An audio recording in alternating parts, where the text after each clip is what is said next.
Presiden Jokowi menargetkan 30 juta UMKM kita untuk go digital di tahun 2024. Yang jadi pertanyaan adalah gimana caranya? Nah, dalam episode kali ini kita kehadiran tamu yang spesial, Mas Ade, yang mana beliau adalah CEO dari Niaga Hoster. Dan kita akan kupas tuntas tentang gimana caranya UMKM kita beneran bisa go digital.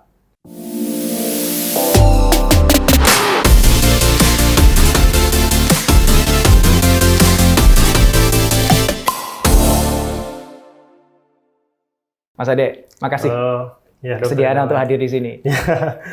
Sebelum kita mengulas tentang UKM kita yang go digital, Mas, boleh cerita dulu dong tentang Niaga Hoster itu apa?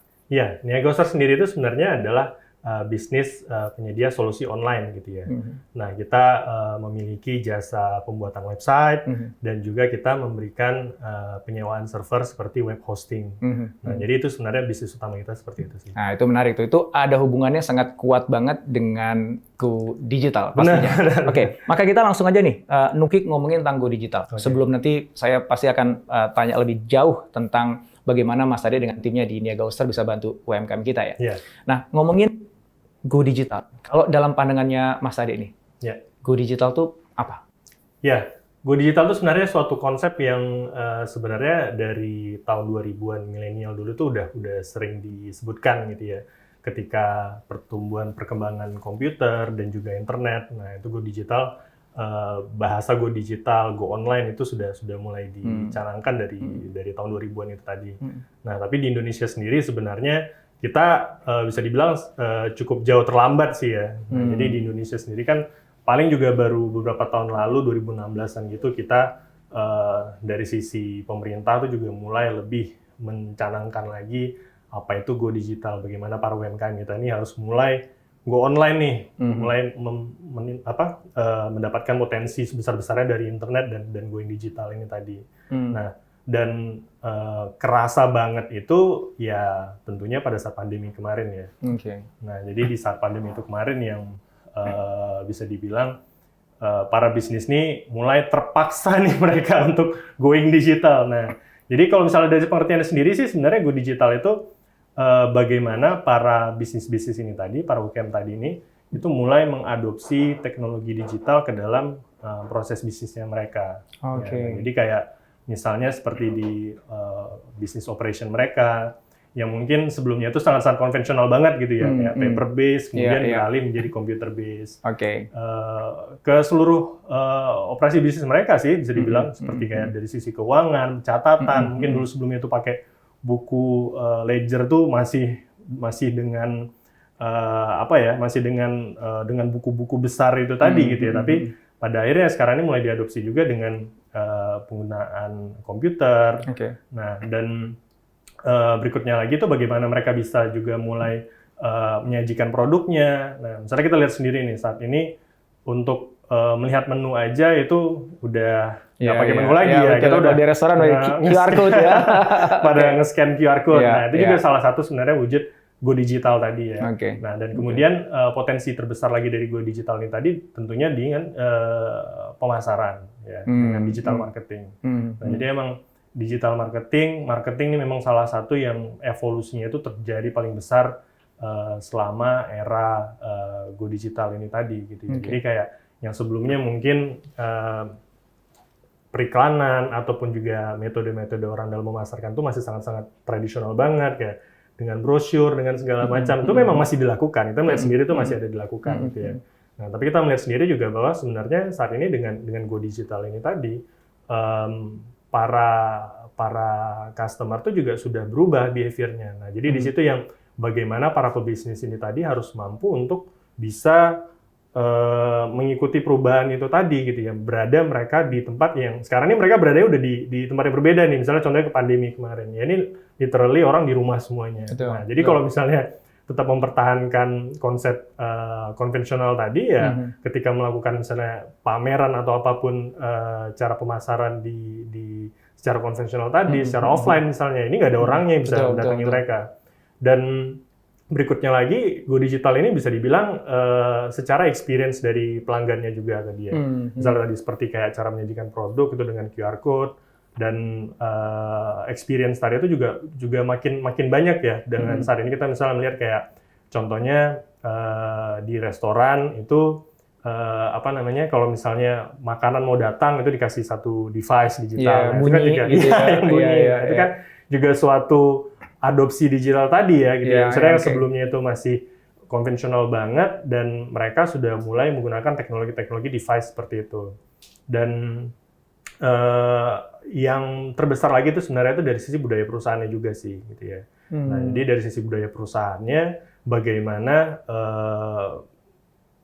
proses bisnis itu tadi bukan hanya interaksi kepada pelanggan gitu ya, tapi juga di dalam mereka menjalankan bisnis secara internal. Nah, itu. Jadi kalau misalnya kita bilang secara keuangan mereka juga mulai mengadopsi penggunaan online ledger misalnya, dan komunikasi mereka juga misalnya seperti yang sebelumnya itu mungkin bertatap muka, kemudian sekarang berubah menjadi menggunakan online meeting.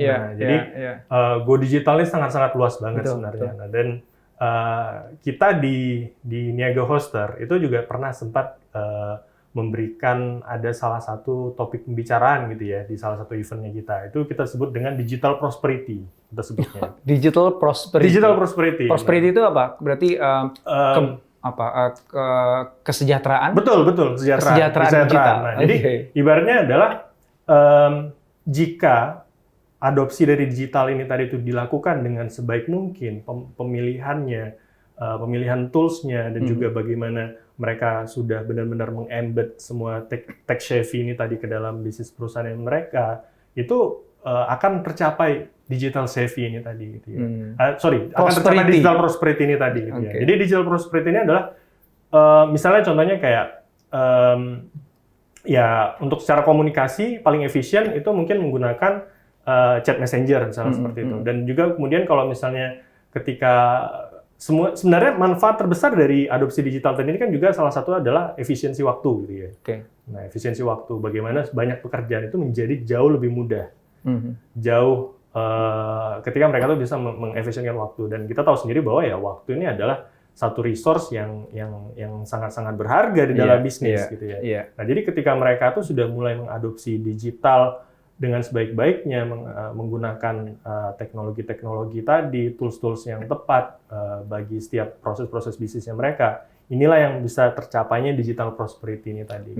Dirinya nggak mau ribet lah gitu ya, karena tujuan dari online tadi ini juga Go Digital tadi ini adalah sebenarnya tujuannya memudahkan. Gitu ya.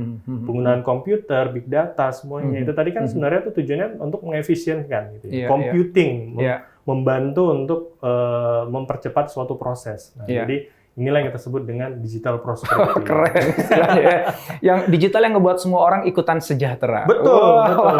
Jadi tujuannya itu bukan hanya mengikuti tren atau apapun ya, tapi tujuan digital prosperity, Go Digital ini tadi itu adalah untuk mencapai digital prosperity itu tadi. Nah, ini menarik ya teman-teman semuanya, karena kalau kita bicara Go Digital yang banyak dikumandangkan oleh pemerintah kita dan juga teman-teman yang terlibat di sana, itu kan seolah-olah itu yang kita tangkap itu adalah kalau Go Digital itu ya aspek pemasaran aja tadi digital marketing itu malah udah canggih itu, bahkan sesederhana kayak punya toko di marketplace, sederhana menggunakan media sosial, bahwa memang mulainya dari situ kan nggak apa-apa kan, karena kan untuk menguasai digital marketing kan nggak mudah, apalagi sampai ngebuat back-end-nya dibuat supaya prosesnya lebih digital, itu mungkin agak susah. Maka banyak orang nggak apa-apa kalau UMKM kita mulainya dari manfaatkan media sosial dulu, kemudian juga marketplace. Tapi ultimately ketika kita bicara Go Digital nih, yang menarik teman-teman semuanya adalah jangan berhenti di situ, maksudnya. Benar. Bagi teman-teman yang udah biasa main di marketplace atau di media sosial, tarik lagi dong, kembangin lagi dong. Banyak ruang-ruang yang bisa didigitalkan dalam rangka mendapatkan digital prosperity tadi. Nah, itu kita pengen gali lebih dalam di situ tuh ya. Yang satu tadi yang aku tangkap tadi yang Mas Adi bilang tadi itu menarik ya, bahwa pandemi ini mengubah perilaku orang, gitu ya. Bahkan kalau kita bicara perilaku terkait dengan adopsi digital teknologi, itu ternyata juga riset dari McKinsey kan mengatakan ada akselerasi besar-besaran tuh. Di Asia Pasifik itu akselerasinya 4 tahun. Jadi yang harusnya itu kejadiannya nanti di tahun 2025 dipercepat. Udah di 2021 tuh udah kejadian gitu. Ya, bahkan kalau dari risetnya digital product ya, dan semi digital produk ya atau partially digital produk itu harusnya 10 tahun lagi baru ada. Benar. 2030 tuh baru ada. Benar. Tapi sekarang 2021 tuh banyak perusahaan udah menawarkan itu. Jadi artinya memang kalau kita bicara go digital, kalau sebelum pandemi mungkin itu sebagai sesuatu yang nice to have lah ya. Betul. Kalau sekarang kayaknya nggak punya pilihan terpaksa. ya. Udah dipaksa. Lu kalau nggak going digital ya selesai lo bisnisnya gitu ya. Benar. Gitu. Nah, dalam pengalaman Mas sendiri nih, sebagai CEO di perusahaan yang memang nelatinin para UKM, kan Niaga Oster tuh customer-nya lebih banyak UKM ya. Benar. Pasti itu kan banyak banget gitu. Pasti Mas juga ngelihat berjibakunya mereka untuk going digital itu seperti apa gitu ya. Apa sih Mas sebenarnya yang menjadi penghambat mereka sehingga mereka itu kesulitan untuk go digital tadi? Jadi kalau misalnya saya mau bahas sedikit tadi tentang progres go digital tadi ya. Sebenarnya go digital tadi ini suatu hal yang tidak terbendung sebenarnya. Dan pandemi ini hanyalah katalisatornya aja, bisa dibilang ini yang memaksa mempercepat semua prosesnya itu tadi gitu ya. Nah, kalau misalnya kita cerita tentang penghambatan itu tadi, tentunya yang pertama itu adalah ya pastinya biaya. Nah, itu pasti nomor satu gitu ya. Karena bagaimanapun misalnya dalam arti mengakses internet aja itu kan juga butuh biaya gitu ya. Maksudnya itu yang bagaimana kayak di level UMKM itu pastikan juga akses mereka terhadap biaya itu tadi itu juga berbagai macam gitu tadi ya. Nah, jadi kalau misalnya kita cerita contohnya misalnya di India. India itu juga dulu itu kondisinya kurang lebih mirip sama kita. Tapi ketika mereka itu ada salah satu provider internet yang mulai memberikan data akses internet itu sangat murah, di situ yang sangat akselerasi dari go digital mereka itu juga transformasi digital itu juga melesat tinggi gitu ya. Karena ibaratnya dalam arti akses internet murah dan cepat ini tadi itu bukan hanya untuk hal-hal entertainment aja sebenarnya. Tapi itu adalah semua yang dibutuhkan bagi percepatan progres dari transformasi digital ini tadi gitu ya. Karena pada akhirnya orang yang mengkonsumsi yang entertainment itu tadi juga itu pada akhirnya itu juga mereka tuh pada akhirnya akan fasih dalam seluruh interaksi di dalam dunia digital itu tadi. Nah, mereka akan mulai lebih banyak bertransaksi juga secara online. Nah, di situ kan jadi adopsi terhadap transaction online itu tadi itu juga jadi akan semakin besar, makin berkembang gitu ya. Nah, jadi itu kenapa kayak kalau bisa dibilang saat ini memang salah satu bisnis yang booming untuk membantu progresing tadi itu juga akses terhadap permodalan itu tadi gitu ya. Kita lihat sendirilah saat ini juga banyak bisnis-bisnis yang sifatnya itu untuk membantu pemodalan akses dari untuk mendapatkan modal resource yang lebih besar untuk bisa transformasi digital itu juga menjadi salah satu bisnis menjanjikan di Indonesia. Dan yang kedua tentunya hambatan terbesar itu lagi adalah sebenarnya dari sisi mindset. Jadi mindset dari si bisnisnya sendiri nih gitu ya. Nah, jadi banyak sebenarnya UMKM ataupun banyak bisnis di Indonesia saat ini tuh masih mikirnya itu masih old banget sebenarnya gitu ya. Nah, mereka ini masih sifatnya itu perbedaan signifikannya itu adalah kalau yang mikir di zaman dahulu itu mereka tuh lebih ke egosentrik dan bisnis sentrik gitu ya. Mereka tuh fokusnya itu adalah mengeksekusi bisnis plan-nya mereka sesuai dengan apa yang mereka rasa ini perlu diwujudkan gitu ya. Nah, dan padahal di era digital saat ini itu sangat-sangat tidak bisa diekspektasi apapun perubahan yang terjadi gitu ya. Misalnya kemarin fine aja, terus kemudian pandemi terjadi gitu ya. Nah, jadi mindset yang diharapkan kita dimiliki para UMKM saat ini itu adalah bagaimana lebih mereka tuh customer centric.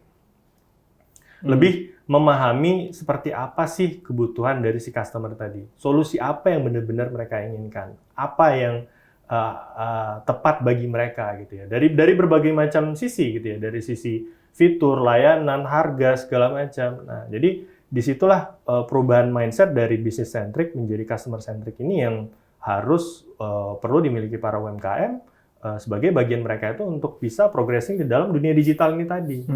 Karena posisi bargaining customer saat itu jauh-jauh lebih tinggi dibandingkan bisnis. Kalau kita merasa kita yang paling benar, paling apa, nggak akan pernah menang ini bisnisnya gitu ya. Jadi karena customer ini tadi, karena juga misalnya diadopsi behavior user yang juga seperti sangat-sangat familiar sekali dengan sosial media gitu ya. Viralitas marketing itu sangat-sangat mudah sekali gitu ya. Jadi kayak bisnis tuh bisa, kalau nggak bisa menjaga reputasinya mereka, dalam satu waktu tuh bisa habis mereka berapa tahun pun mereka udah ada berada di dalam industri tersebut itu tadi. Jadi kayak disitulah pentingnya mereka tuh untuk bisa mulai lebih customer centric, dan fokusnya itu adalah dalam delivering value sebenarnya gitu ya. Jadi fokusnya itu adalah untuk memberikan value kepada si customer ini tadi. Dan bisa jadi ini kadang-kadang mereka dipaksa untuk keluar dari rule-rule mereka sendiri juga gitu ya. Nah, jadi misalnya ibaratnya mungkin mereka memiliki SOP tertentu, mereka punya strict layanan-layanan yang mereka ini menjadi standarnya mereka. Nah, namun di zaman saat ini itu diperlukannya suatu fleksibilitas untuk memastikan kepuasan pelanggan, juga memastikan ya value ini tadi terdeliver dengan baik dengan si pelanggan. Nah, dan berikutnya lagi tadi ya, misalnya itu semua tuh bisa hanya dilakukan ketika memang dari sisi budaya perusahaan tadi itu juga memang sudah mulai mendukung ya atas semua hal itu tadi. Jadi kayak dari sisi sosok leadernya tadi juga harus sangat-sangat tech savvy banget. Gitu. Jadi intinya mereka tuh harus mau melakukan perubahan lah. Gitu ya. Mereka harus siap untuk melakukan perubahan, dan keunggulan terbesar sebenarnya dari digital transformation ini tadi, teknologi digital itu adalah juga bagaimana akses untuk data gitu ya. Jadi banyak hal tuh sangat-sangat terukur dengan menggunakan platform-platform digital, teknologi-teknologi digital ini tadi. Nah, jadi di sini yang ketika data itu jelas, data itu transparan, maka dalam pengambilan keputusan dalam bisnis itu akan sangat-sangat mudah sekali ya. Nah, jadi dalam arti mereka itu akan mudah, misalnya contohnya dalam sisi website gitu ya. Website itu mudah banget untuk melihat dari mana pengunjung-pengunjung ini berasal dari kota mana misalnya. Dan juga ini demografinya itu seperti apa. Nah, dari sini kan mereka akhirnya bisa memfokuskan marketing mereka ke kota-kota tertentu, kepada demografi tertentu gitu ya. Nah, jadi ya ini hal-hal yang bisa dilakukan dalam kita melihat sendiri sebenarnya udah banyak juga ya usaha untuk proses dalam hambatan untuk UMKM digital yang tadi, kebijakan-kebijakan pemerintah seperti tadi aja saya dengar tuh ada yang namanya program BBI ya dari pemerintah ya, bagaimana kayak dan juga adopsi dari e-payment di Indonesia itu juga semakin tinggi, itu akan sangat-sangat mempermudah dari adopsi digital ini tadi. Oke, ini saya satu pertanyaan tapi dapat 2 jawaban sebenarnya. Jadi selain dapat jawaban terkait dengan pertanyaan apa yang menghambat proses go digital, saya juga dapat jawaban tentang apa sih manfaatnya kalau mereka going digital. Jadi thank you. Saya mau balik lagi ke kendala tadi.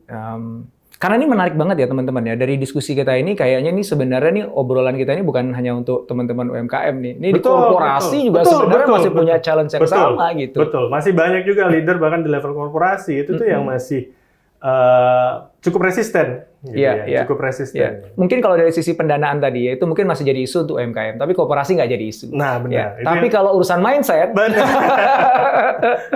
iya karena nggak mudah ya ngubah analog mindset menjadi digital mindset. Yang tadi disebut dengan customer centricity. Kemudian juga kita harus punya data driven ya, kita harus punya data yang bisa kita agregat ya, kita kumpulin sebanyak mungkin dari banyak sumber sehingga kita bisa analyze. Itu kan digital mindset sebenarnya. Benar. So kalau kita bicara going digital, sebenarnya kita nggak hanya cuma bicara going online sebenarnya. Juga nggak cuma sekedar mengadopsi teknologi terkini ya. Tetapi justru harus modalnya tuh mindset digitalnya ini dapat dulu nih teman-teman nih gitu ya. Nah, gimana dengan capability-nya, Mas Ade? Kan tadi kan pendanaan satu, yang kedua adalah mindset. Kalau capability-nya, kemampuan teman-teman khususnya ya kalau sekarang kita lagi ngomongin UKM ya, capability teman-teman UKM dalam mengadopsi digital itu sejauh mana itu jadi isu? Ya, kalau misalnya kita cerita tentang wujudnya sebenarnya apa sih gitu ya, wujud dari Go Digital ini tadi itu sebenarnya apa sih gitu ya. Tentunya yang pertama adalah implementasi dari teknologi digital tadi tentunya gitu ya. Bagaimana mereka mulai menggunakan tools-tools digital itu tadi ke bisnisnya mereka gitu ya. Nah, tapi kalau misalnya saya juga sedikit tadi apa yang dokter sampaikan, implementasi ini tadi itu juga sesuai dengan kapasitas bisnisnya gitu ya. Jadi kita nggak bisa memaksakan mereka itu harus langsung punya sesuatu, mereka tuh harus semua langsung punya website misalnya gitu. Enggak, itu tuh pasti mengikuti dari kapasitas dari bisnisnya mereka. Kita cerita tentang mikro, pasti akan berbeda dengan level kecil, beda juga dengan level menengah gitu ya. Nah, jadi pertama adalah tadi mindset-nya, bagaimana mindset mereka tuh bisa mulai bisa untuk mau mulai mencoba untuk implementasi ini tadi dan kemudian mengikuti dari sesuai dengan kapasitas mereka gitu ya. Misalnya mulai dari yang sederhana banget gitu ya. Bahkan misalnya kalau mereka sebatas WhatsApp ataupun seperti chat messenger aja, itu sudah bisa digunakan untuk media marketing juga sebenarnya gitu ya. Nah, itu kan itu level paling rendah di level bisnis yang paling rendah gitu ya.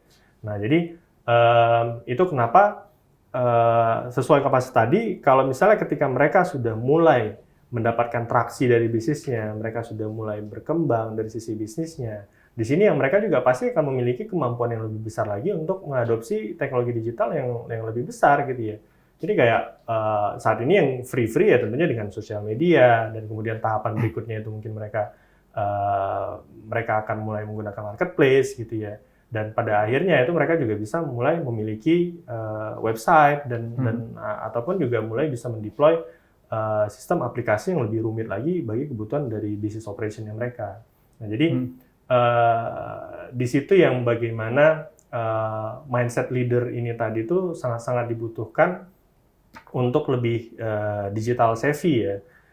Jadi benar-benar harus mampu untuk bisa terus berinovasi dalam menjalankan bisnisnya. Nah, jadi bagaimana mereka itu bisa berusaha berpikir strategi apa, adopsi teknologi apa itu yang mungkin akan bisa membantu masalah-masalah dalam seluruh bisnis prosesnya mereka, dalam sisi operasional mereka. Misalnya contoh dalam marketing kayak channel apa lagi nih yang rasanya bisa kita maksimalkan potensinya gitu ya. Dan ya tentunya yang terbesar lagi mereka juga para leader ini tadi, bisnis leader tadi harus sangat-sangat adaptif dengan keadaan misalnya. Contohnya seperti pandemi kemarin mereka dipaksa mobilitas itu dikurangi, semua orang harus berada di rumah. Ya ini kalau misalnya sebenarnya faktanya adalah banyak UMKM itu yang belum siap kemarin ya. Banyak yang belum siap banget dengan keadaan pandemi kemarin. Jadi banyak itu yang kena dampak negatif dari si pandemi ini tadi. Hanya sekian persen saja dari pebisnis tadi yang sudah mau siap dan bisa cukup beradaptasi dengan keadaan gitu ya. Mereka yang memang merasa kayak wah kita harus keluar nih dari keadaan yang ada gitu ya. Kita harus pindah dari approach yang satu ke pendekatan yang berikutnya gitu ya. Nah, jadi berikutnya lagi nih si business leader ini saya yakin itu harusnya juga memotivasi untuk upgrade skill dari seluruh karyawannya terhadap skill-skill digital ini tadi gitu ya. Karena kayak ini nggak bisa tanpa adanya bantuan dan motivasi bagaimana mereka untuk mendevelop para karyawan dan anggota timnya untuk bisa juga siap mengadopsi digital transformation ini tadi. Banyak tuh yang keadaannya juga seperti itu gitu ya. Jadi kayak niatnya udah mau digital savvy, mau digital transformation, tapi ya timnya belum ada yang siap gitu ya dan kurang difasilitasi juga. Nah, jadi tadi kalau misalnya kita cerita seperti apa mereka dari sisi budaya perusahaan itu juga akan bisa lebih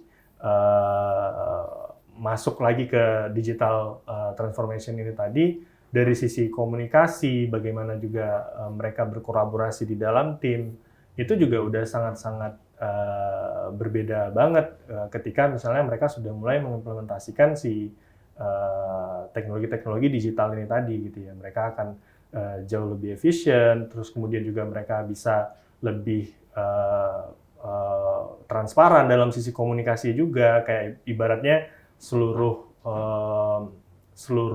pembicaraan itu bisa diakses oleh seluruh tim internal juga Dan semua keputusan-keputusan tadi itu juga bisa diambil berdasarkan data-data yang ada, yang aksesibel, yang sudah sangat disediakan dengan baik sekali oleh platform digital ini tadi gitu ya.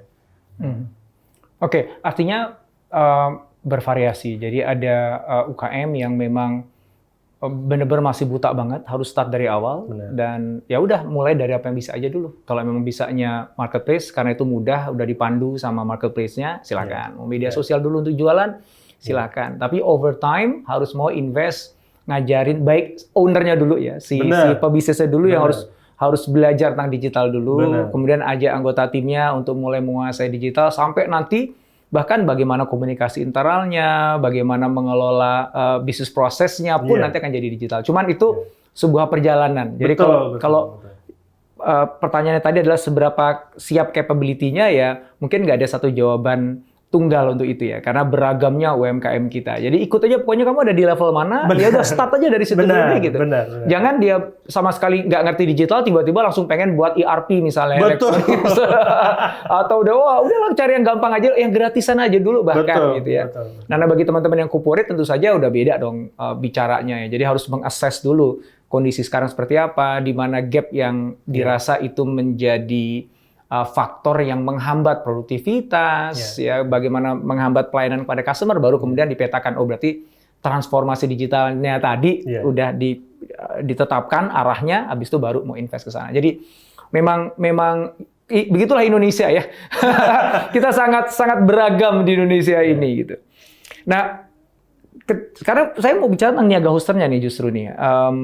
Kan sebagai perusahaan yang sudah berapa tahun? Niaga hoster dari tahun 2013 ya. Berarti sekarang udah sekarang tahun ke-9 ya. Iya.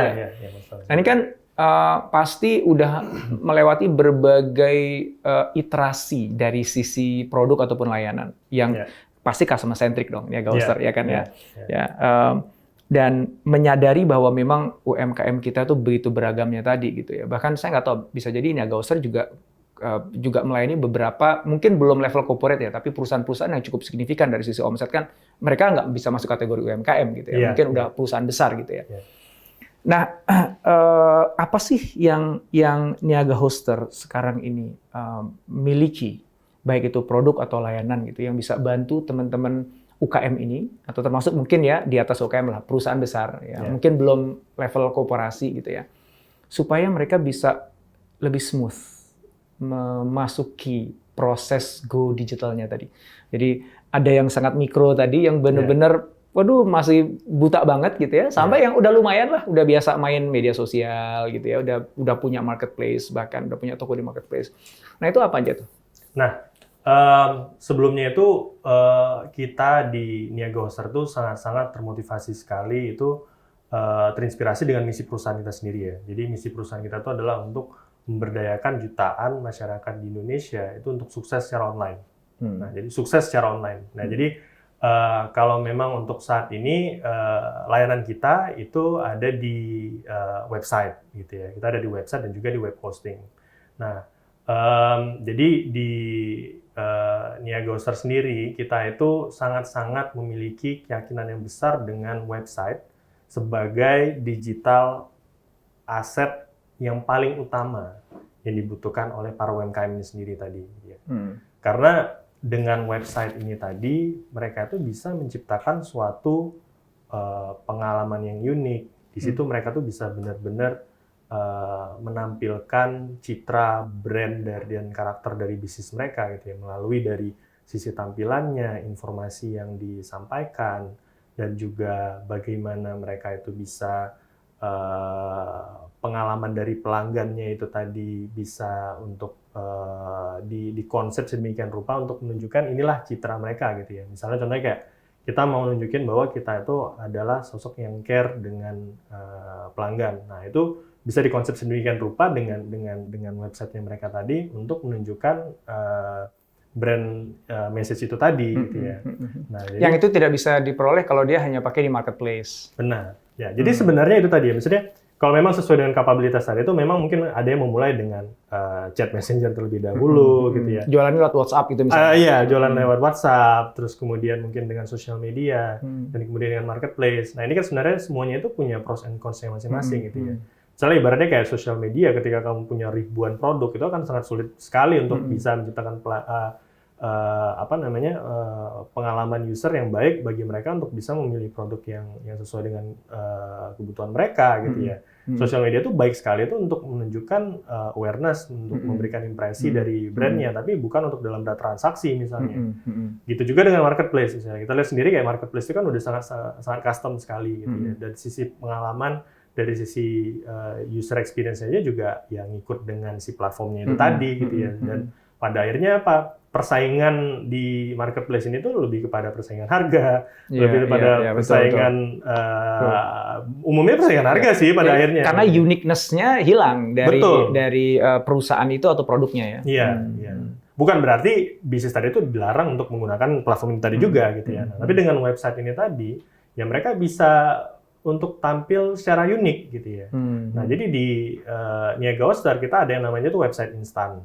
Nah, jadi visi dari produk website instan ini tadi itu adalah bagaimana kita tuh mengenali bahwa kebutuhan bisnis itu unik gitu ya. Mereka itu setiap bisnis itu memiliki kebutuhan yang unik dan membutuhkan fitur-fitur ataupun juga suatu pengalaman yang memang spesialis untuk kebutuhan mereka. Nah, jadi ibaratnya website untuk sekolah itu pasti akan beda dengan website dealer mobil gitu ya. Akan berbeda lagi dengan website rumah sakit ataupun klinik gitu ya. Nah, jadi di website instan ini tadi saat ini kita memiliki 30 jenis tema ataupun yang sesuai dengan tipe-tipe bisnis ini tadi gitu ya. Dengan fitur yang berbeda-beda gitu ya. Dengan fitur yang berbeda-beda. Nah, jadi website instan ini tadi itu adalah salah satu website yang bisa di custom sesuai dengan kebutuhan dari sisi pelanggan dan juga di mana kami memberikan sekali itu panduan yang sangat ekstensif bagi mereka untuk bisa benar-benar menggunakannya itu secara maksimal gitu ya.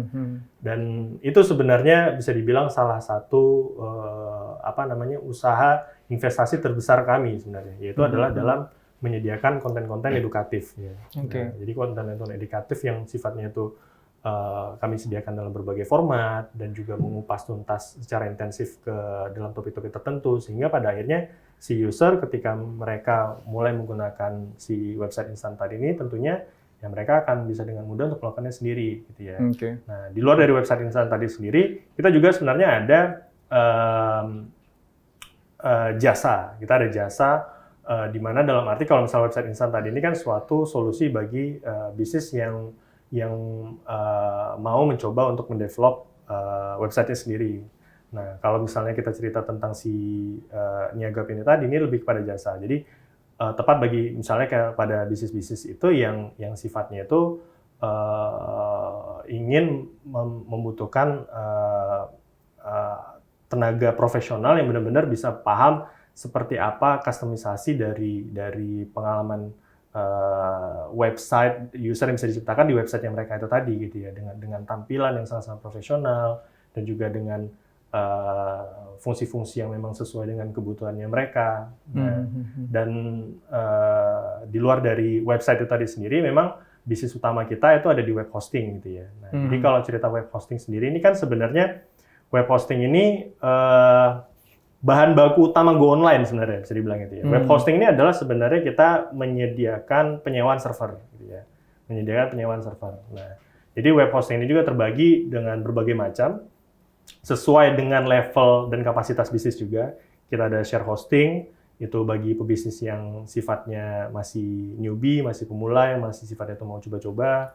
Dan kemudian ada cloud hosting, di mana ketika misalnya si bisnis ini tadi mulai tumbuh bisnisnya, dan kemudian dia peminat dari sisi pelanggan itu juga bertumbuh. Nah, di situ yang bagaimana cloud hosting ini dengan resource yang lebih besar akan lebih tepat bagi mereka. Ya. Dan untuk bisnis yang udah lebih berkembang lagi, di mana mereka mungkin membutuhkan deploy dari sistemnya mereka, gitu ya, sistem ERP atau sistem apapun itulah, gitu ya.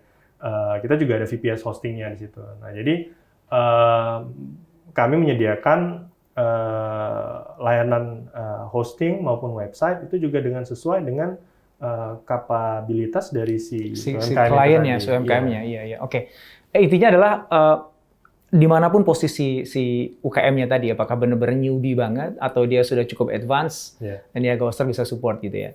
Pertanyaan terakhir Mas, apa nih sebagai awalnya dulu pasti ya startup juga masuk kategori kan UKM ya. Betul. Tapi kemudian selama 9 tahun udah tumbuh berkembang luar biasa sekali ini sekarang Niaga Oster itu. Apa nasihat atau saran dari Mas Ade kepada teman-teman yang menyaksikan ini ketika mereka ingin go digital? Oke. Iya, jadi tentunya tadi ya, yang pertama yang paling penting itu adalah memulai dan juga mengubah mindset yang terbesar itu tadi gitu ya. Nah, jadi kita para UKM ini tuh akan sangat-sangat tertinggal jika mereka terlambat untuk melakukan adopsi dari digital transformation tadi. Kita sudah melihat lah, misalnya kayak efek pandemi kemarin, bagaimana mereka yang terlambat itu membuat banyak bisnis tuh yang suffer gitu ya.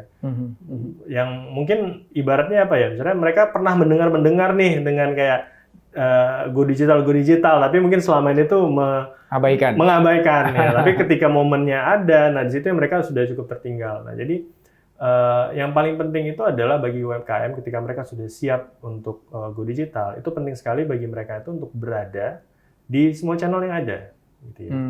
Untuk berada di semua channel yang ada.